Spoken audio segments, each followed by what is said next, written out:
Hello, this is Chris from Velleity Studios, and in this video I want to show you the cards from our latest game, Daring Heroes The Golden Age.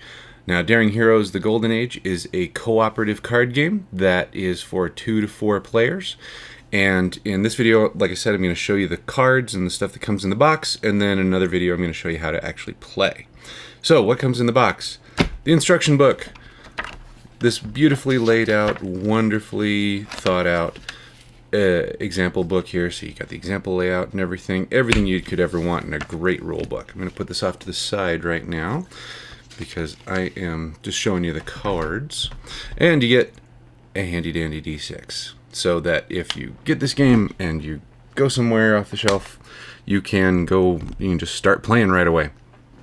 But I'm going to start over here with the hero deck. So you've got Hero deck, Villain deck, Event deck, and Action deck. Daring Heroes is a superhero-themed card game where you are a set of heroes who are trying to stop the villains from completing their dastardly deeds, right?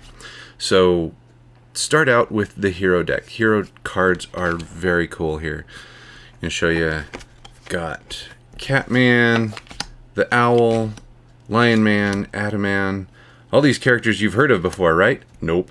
But actually, maybe Black Terror. You've heard, if you've read any of the Dynamite comics, uses a lot of the public domain heroes. Femforce uses a lot of public domain heroes. So these heroes were all in comics in the 1940s and 50s, and the companies who owned them went out of business and never renewed the copyright, and so they fall into the public domain. So like Dracula and Frankenstein, except it's Phantoma and the Lion Man. Phantoma, a little bit of comic book history. She was the first female superhero in comics. She beat out Wonder Woman by a few months. So, give you the anatomy of these cards. You can see that a hero has a might score and a grit score, and then it has an ability. So you can see Lion Man's ability here is he adds +1 to all of his dice rolls. Or the Black Terror, he can have up to 2 sidekicks. Catman gets a +1 might for each other hero at the same event as Catman. So that's how the hero cards work. So those are heroes. Next are the villains. So the villain deck has three different types of cards in it, actually. So you have villains. So you've got like General T-Bone here, the Potato Man, and Count Dracula. And those are the villains. Now you can see here that they've got a might score and a grit score as well, same as the heroes do, but it's on the other side of the card, so you can compare them easier. And some of the villains have abilities on there. There's Polly Crackers, and that's the villain there is the parrot, not the guy that's carrying him around. See if I can find a villain here that has an ability. So the Nightmare. When Nightmare is defeated, shuffle the villain discard pile into the villain deck. So he's got that ability. The Alien Master here. If Alien Master scores an event worth 1 or 2 points, all heroes must discard all their attached cards. So some of them are things that go against the heroes, and some of them are things that go for the heroes. The other types of cards that you have in here is you have Henchmen. So there's the Alien Goons, the Machine Gun Robot, one of my personal favorites, and the Skeleton Butlers. Boo! So these guys, they add to the might and to the grit of the villain. And let's see what else. Oh, we've also got equipment in here. So you've got the flamethrower, a mace, a hook hand. Spooky. So these give you also plus might and grit for all of the villains. And when you're putting those out, you'll see how these attach onto the villains. You'll see that in the gameplay video. So that is the villain deck. Next is the event deck. I'm actually going to put these up here so I have a little bit more room to show you the events.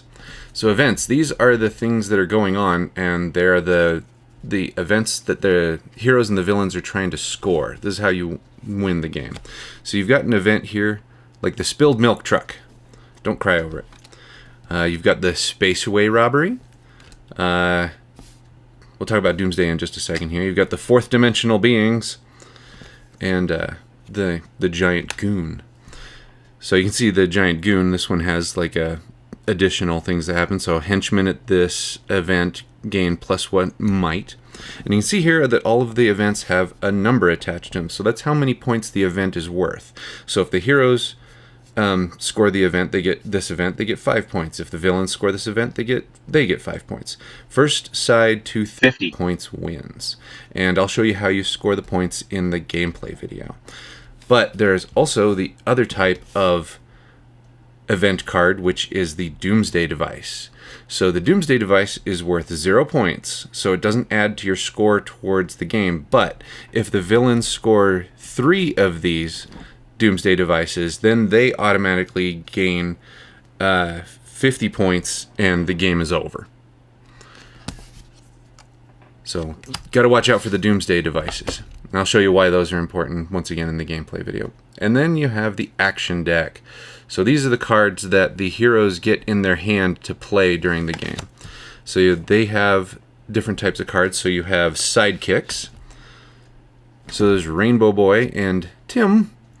And you can take these, you can discard this sidekick to force a villain at an event to discard all equipped cards.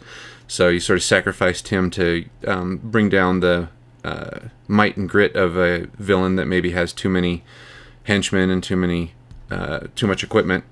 Or Rainbow Boy here says you can discard this sidekick to reroll 1 die this round. Other cards that are in here are equipment. So you've got the body armor or the magic ring. There's a whole bunch of these in here. Cool thing about armor, or about the equipment, is that during your turn, you equip these to the hero, and you can actually overcharge these for 1 turn. So you can see the magic ring adds +2 might, +0 grit when it's normal. That means that stays with the hero as long as they've got it equipped, and most heroes can only have 1 piece of equipment hooked up. Same with the sidekicks, unless the hero says specifically that they can have more than that. So, but during your turn, you can actually overcrank these, and so instead of giving +2, the magic ring, it'll give a +3 for 1 round, but then after that, you have to discard the card. So those are sidekicks and equipment, and there are also these one-time use cards, like Pow, Zap, and Heroic Act. There's one in here, Clever Plan, Kapow, Metal. So these ones can get played once per turn, and they do different things. So like Zap, real simple, gives you +2 might for 1 round. Pow gives a hero +1 grit for a round. Something like Clever Plan says that you can exchange the places of 2 villains at 2 events, including all of their equipped cards. So if you've got like a really powerful villain at an event and you need to switch them around, you could switch them with someone who maybe has a lower might, and then you have a better chance of scoring that event. So that's all of the types of cards that are in the game. So now that you know that, you can go to the next video and you can see exactly how to play the game.